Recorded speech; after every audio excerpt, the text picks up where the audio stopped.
Quando eu era criança, eu era completamente viciado em televisão. E ao longo dos anos eu fui me encantando com vários desenhos animados diferentes, fosse pelos personagens engraçados, pelas aventuras, pelo senso de perigo. Mas foi então que em 1996 estreou Hey Arnold, sobre um garoto com uma cabeça de bigorna vivendo aventuras peculiares no seu bairro com os amigos. E com esse programa eu senti algo diferente.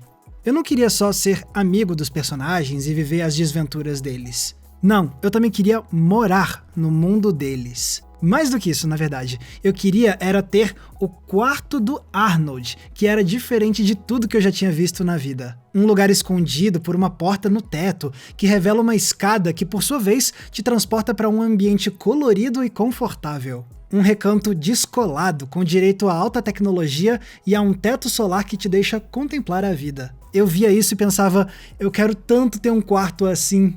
E eu não fui o único que sentiu esse fascínio, não. Porque segundo o próprio criador do programa, o Craig Bartlett, se tem uma coisa que os fãs comentam com ele até hoje, é como eles sempre foram apaixonados especificamente pelo quarto do Arnold. E quando a gente revisita o programa, a gente nota que não era só o quarto dele que era fascinante. O prédio inteiro onde ele morava captava a nossa imaginação, com mais lugares estranhos ainda. E eu queria viver em todos eles. Por quê? Na minha mente de criança, a única explicação era porque é legal, ué. Mas agora, isso tudo mudou. Porque recentemente eu esbarrei com uma entrevista do criador do programa, o Craig Bartlett, e ele explica que a criação do lar do Arnold, na verdade, teve uma referência muito específica. Uma inspiração que veio daqui, da América Latina. E aí tudo começou a fazer mais sentido na minha cabeça. Eu finalmente entendi de uma forma mais profunda por que o lar do Arnold cativou tantos de nós na infância. Mais do que isso, eu passei a entender por que outros programas e filmes seletos da minha infância também me despertavam essa vontade de morar nos lugares fictícios que eles nos apresentavam. Indo de títulos como One Piece e Cowboy Bebop, passando pelo nosso saudoso Castelo Rá-Tim-Bum e chegando até mesmo nos filmes de Hayao Miyazaki. E quando você descobrir qual é esse ingrediente secreto compartilhado por essas obras, você vai ver que a sua admiração por esses lugares da ficção também vai muito além da mera nostalgia. Esse ingrediente secreto é nada mais nada menos do que um dos movimentos artísticos mais importantes da história da América Latina, o realismo mágico. O realismo mágico é um estilo literário que se popularizou a partir dos anos 1940 em países da América Latina, surgindo com escritores como o argentino Jorge Luis Borges e o venezuelano Arturo Uslar Pietri, para depois levar a nomes como Gabriel García Márquez, da Colômbia, Isabel Allende, do Chile, Murilo Rubião, do Brasil, só para citar alguns. E o nome desse estilo soa contraditório, não é? Realismo mágico? Como pode algo ser realista e fantasioso ao mesmo tempo? Pois foi exatamente isso que definiu as obras desses artistas. Nelas você tem personagens do nosso mundo, vivendo como nós vivemos, mas com a pequena diferença de que, com eles, acontecem certos fenômenos surreais. E muitas vezes isso não é tratado como algo estranho. Não, o surreal é mais uma faceta da vida desses personagens. O mágico é natural. É o que vemos em clássicos como 100 Anos de Solidão, A Casa dos Espíritos, Pedro Páramo, o Aleph, entre tantos outros. Então, se o realismo mágico entrou para a história, foi porque ele mostrou como dá para sobrepor o imaginário em cima do concreto e criar histórias que mostram como a fantasia poderia existir nas nossas vidas comuns. E isso tudo em obras de forte cunho político. Afinal, o realismo mágico surge num contexto em que diversos países latino-americanos passavam por ditaduras militares extremamente repressivas e violentas. E quando você tem órgãos de censura ditando o que os artistas podem ou não podem dizer, aí a fantasia se transforma numa ferramenta muito poderosa de rebeldia, porque assim você pode trazer elementos surreais para criar analogias e metáforas, para transmitir críticas e mensagens que podem acabar passando despercebidas pela censura. Então o realismo mágico não usava fantasia para escapar da vida real. Pelo contrário, era para se engajar com o mundo de verdade à nossa volta, para resistir e contestar. Tá, mas o que raios todo esse legado latino-americano tem a ver com um desenho dos Estados Unidos como Hey Arnold? Parece não ter muita conexão, mas ela tá sim ali. E não sou eu que tô dizendo, é o próprio criador do programa. Em entrevista ao canal Great Big Story, pediram pro Craig Bartlett comentar como ele fez para inventar esse quarto e esse prédio tão diferentes do que os outros desenhos mostravam. E ele revela isso aqui. And we were reading Gabriel Garcia Marquez, and 100 Years of Solitude and A Love in the Time of Cholera, those were big influences on us. I wanted there to be a magical realism to Arnold's house and his neighborhood. Quando eu vi isso, minha cabeça explodiu, porque eu nunca teria imaginado que Hey Arnold pudesse ter se inspirado em Gabriel Garcia Marques. Mas quando você descobre isso, você vai percebendo como o realismo mágico tá lá mesmo. O quarto do Arnold parece existir bem no limiar entre o concreto e o imaginário. Ele não é um quarto comum como o seu, o meu ou de outros incontáveis personagens de desenhos animados da TV. Mas ele também não vai para o outro extremo para se tornar um lugar totalmente descolado da nossa realidade, como o lar dos Jetsons, que de tão futurista parece impossível de termos hoje, ou o dos Flintstones, que é tão no passado que seria impraticável de replicar hoje em dia. Até porque, né, a gente não tem dinossauros para ficar usando aí de eletrodoméstico. Não, o quarto do Arnold é a mistura perfeita do que parece ser possível e impossível. Todos os objetos são reais, coisas que nós temos em casa. Aparelhos eletrônicos, móveis, livros, assentos. Mas a forma como tudo isso é arranjado é que faz o quarto parecer fantasioso. Um sofá fica escondido e surge com o apertar de um botão. As paredes são inclinadas para direcionar o nosso olhar para o teto solar, que não só deixa o Arnold contemplar o firmamento, mas também serve como um portal para a aventura de ir ao telhado e explorar lugares onde supostamente não deveríamos ir. E quando a gente lembra que para acessar isso tudo a gente precisaria puxar uma escada oculta no teto, a gente enxerga ainda mais o quarto do Arnold como um mundo à parte. O lugar secreto que toda criança e adolescente gostaria de ter para fugir dos adultos e curtir o seu próprio canto como se fosse o lugar mais incrível do universo. É um ambiente concreto o bastante para parecer familiar, mas também fantasioso o suficiente para parecer algo só um pouquinho além do que a gente conseguiria reproduzir na vida real para ter o quarto mais descolado de todos os tempos.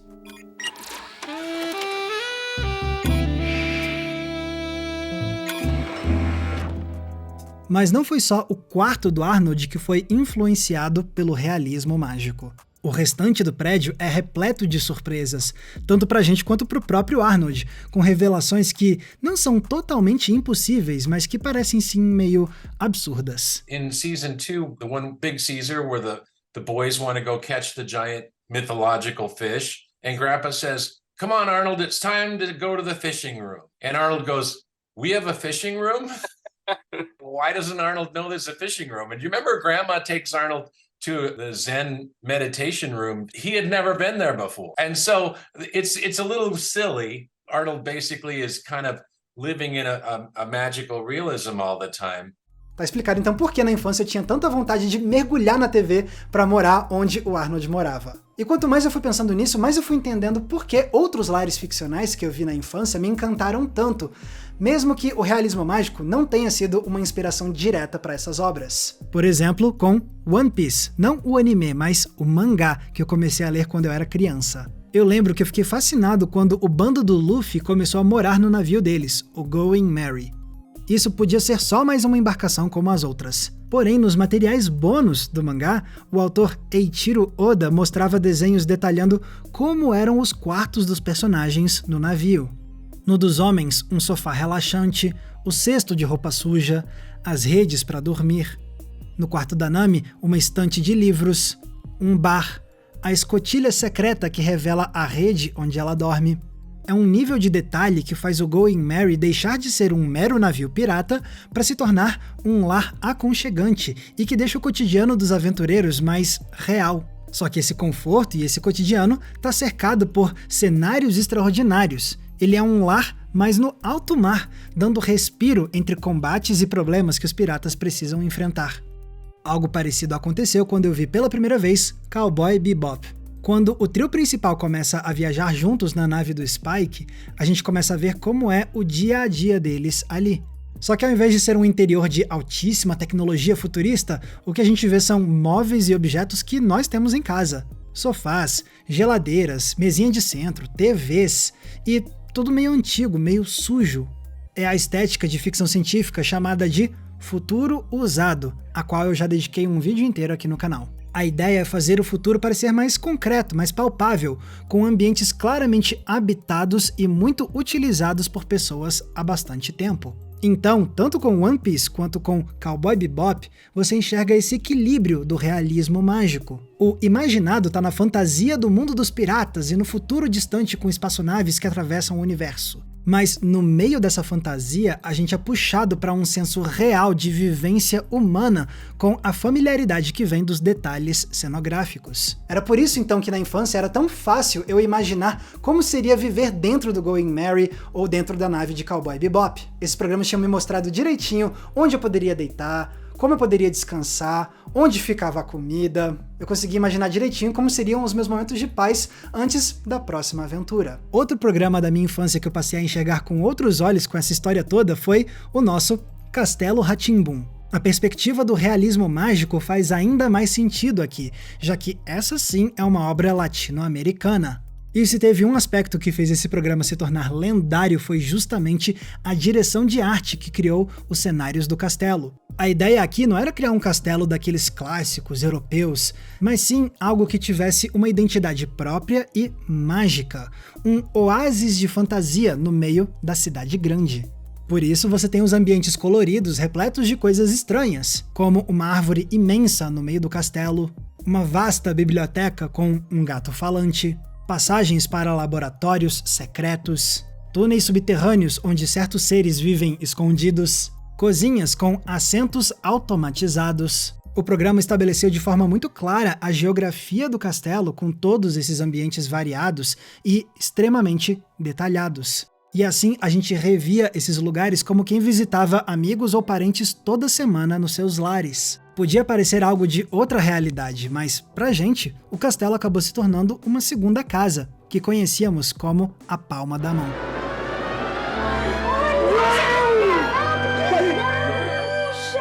E o realismo mágico mudou até mesmo o jeito como eu enxergo as obras de um dos meus diretores favoritos, o Hayao Miyazaki. Quando eu era criança, tinha 2 filmes dele que me davam vontade de entrar no filme e morar lá, que eram A Viagem de Chihiro e O Castelo Animado. O Miyazaki não chegou a citar o realismo mágico como uma inspiração direta, mas quando você conhece esse conceito, você entende por que esses 2 universos parecem tão convidativos. Inclusive, parênteses, A Viagem de Chihiro foi o último filme que a gente debateu no nosso Cineclube Entre Planos, e como sempre foi um papo de altíssimo nível. E se você quiser, você também pode fazer parte do Cineclube, porque ele é uma das recompensas que eu ofereço para nossa comunidade de apoiadores do Entre Planos no Apoia-se. Se você se interessou, é só clicar no link que tá aqui embaixo na descrição. Mas sim, vamos voltar para os filmes do Miyazaki. Com O Castelo Animado, você tinha esse conceito maravilhoso de um lar itinerante, operando com máquinas e explorando o mundo. E o Miyazaki é famoso por ser detalhista, então ele mostra o cotidiano desse castelo com várias minúcias. O jeito como eles cozinham, onde ficam os quartos de cada um, os cantos escondidos, como eles param de vez em quando para curtir a vista, como eles fazem faxina. E tem, é claro, a Porta Mágica. Ao lado dela, um disco mostra uma de 4 cores, e aí você descobre que cada cor leva a um destino diferente quando você abre aquela mesma porta. Olha como isso é demonstrado minuciosamente, deixando claras as regras da operação do objeto encantado. É esse tipo de coisa que traz um ar de realismo para esse castelo, junto com todos os outros detalhes que a gente viu nas demais cenas. Por conta disso, eu ficava imaginando como seria a minha rotina dentro do Castelo Animado. Por onde é que eu ia levar o castelo? O que eu ia cozinhar com a ajuda do Calcifer? Como eu usaria a Porta Mágica? O fascínio era o mesmo que eu tinha sentido anos antes com o meu primeiro filme do Miyazaki, A Viagem de Chihiro. Aqui, a heroína vai parar numa casa de banho para espíritos, um local completamente místico. Mas o Miyazaki estabelece a geografia do lugar com clareza e paciência, mostrando como os ambientes se conectam e deixando a gente espiar os cenários peculiares habitados pelos espíritos. E, de novo, temos os detalhes que trazem realismo. Quando a gente vê o sistema de alavancas nas paredes que trazem a água quente, a gente entende que aquilo só acontece graças ao Kamadi, que fica lá embaixo nas caldeiras, como a gente tinha visto nas cenas anteriores. Quando a Chihiro passeia pela casa de banho, vemos com ela a rotina do lugar.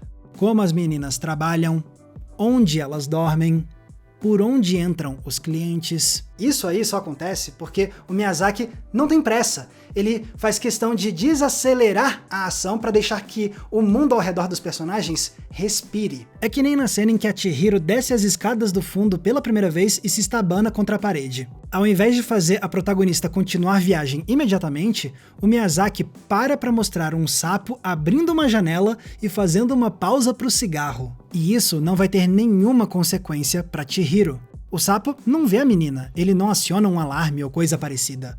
Não, a gente só vê a pausa pro cigarro e depois de um tempo, a heroína continua.